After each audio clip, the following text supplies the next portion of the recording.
Hello and welcome to The Trust Factor, the Q&A legal information show dedicated to helping real people find simple solutions to their sometimes complex legal questions. This next issue is a very delicate one. I believe I'm being sexually harassed at work, and I just wanted to know what my options are and if you need any proof, and if you do, how do I get it and what do I do?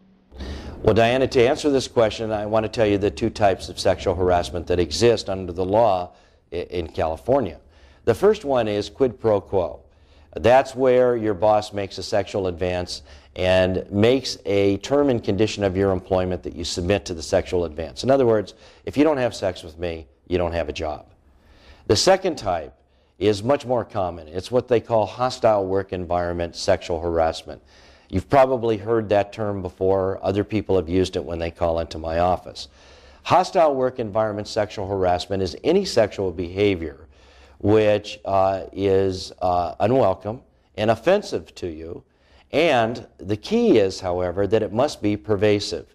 Pervasive means it must happen more on a regular basis. It cannot be an isolated instance. If you've been working at a company for 3 years and your boss a couple of times has done something that's sexually inappropriate or made a sexually inappropriate comment, that's not enough for hostile work environment sexual harassment. It has to be regular enough to alter the terms and conditions of your employment. If you have that situation, and if you call me, I'm going to bring you into the office. And the first question that I'm going to ask you is, have you complained to Human Resources? Have you complained to management about the behavior? Because if you have not, you cannot expect the company to address it. So that's always the first thing that you need to do, to let the company be aware. And if the company doesn't properly address it, which I can tell you about in the consultation, then they're going to have to pay for it.